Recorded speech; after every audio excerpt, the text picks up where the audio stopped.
มีหลายคนที่หักกันมาดีๆแต่สุดท้ายหักกับพังลงแบบบ่ฮู้โตท่านเป็นแบบนี้อยู่หรือบ่มื้อนี้ช่องบ้านนาอินดี้ก็จะมี10สิ่งที่เฮ็ดให้หักของเจ้าพังลงความหักเป็นสิ่งที่สวยงามเมื่อเกิดขึ้นแล้วมันก็เฮ็ดให้หัวใจของคนสองคนเบ่งบานและก็มีความสุขแต่ในความสุขนั้นบางเทื่ออาจจะบ่สุขตลอดไปจะต้องมีอุปสรรคหน่อยหรือว่าหลายและบางคู่ก็ถึงขั้นเลิกลากันไปและมาเบิ่งว่า10สิ่งที่เฮ็ดให้ความหักของเจ้าพังลงมีหยังแดสิ่งที่1เจ้ามโนระแวงผู้หญิงจะเป็นหลายคิดลบอยู่ตลอดเวลาอันนี้ยังหักบ่เป็นอย่าเฝ้ามีความหักคือกับเจ้ามีรถใหม่เนาะคิดจะไปหน้าหรือว่าถอยหลังรถสิต่ำหรือบ่แบบนี้เนาะเฮ็ดแบบนี้จะบ่มีความสุข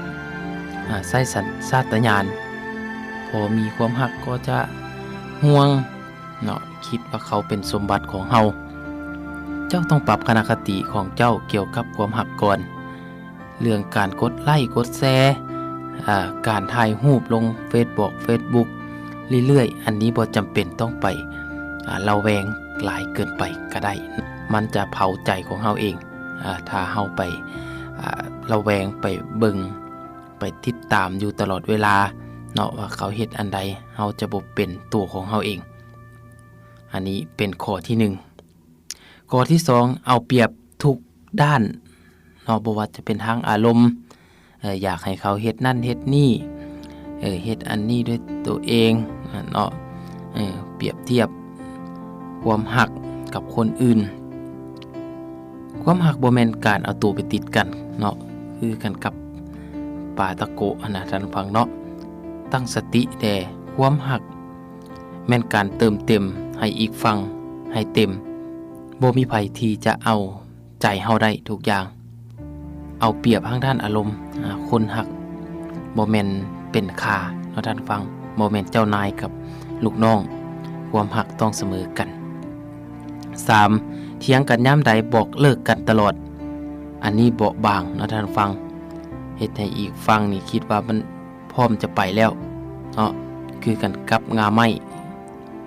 แห้งเนาะแต่ว่าคนสิหักตลอดพร้อมที่จะหักตลอด4เอาตัวเองเป็นจักรวาลเอาโลกหมุนอ้อมตัวเองหากเกิดว่าต้องตามใจตลอดต้องไป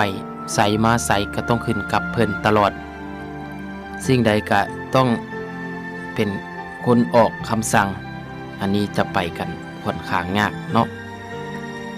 5การสื่อสารพาให้ชีวิตพังหลายคู่แล้วเนาะสิชั่วสิดีก็อยู่ที่ปากเฮาบางคนเว้าตรงเวลาเว้าไปก็บ่ฟังคนอื่นเอาแต่ตัวเองเป็นใหญ่ต้องถามคนอื่นไปอีกฟังต้องถามคนอื่นคิดจังใดคิดหยังบ่แม่นคิดหยังก็คิดไปเนาะเว้าให้ม่วนอยู่แต่ว่าคนอื่นบ่ฮู้ว่าสิคิดแนวใดกับเฮา6อย่าไปจู้จี้เขาบ่มักเนาะพาให้หักลดลงหลายหายไปได้7บ่มีการวางแผนอยู่กันไปมื้อเป็นวัน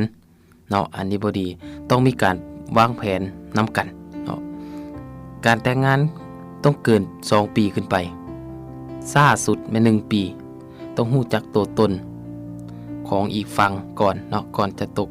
ลงหักกันนี่ก็คือต้องมีการวางแผนชีวิตเนาะ8เห็นความหักเป็นของตาย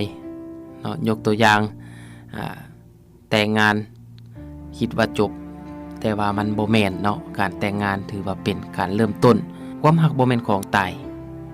ถ้าความหักบ่ได้เติมปุ๋ยความหักก็จะบ่เติบโต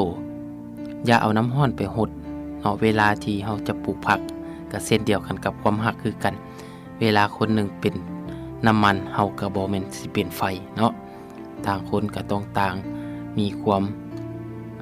ประนีประนอมซึ่งกันและกันอย่าคิดว่าเขาเป็นของตาย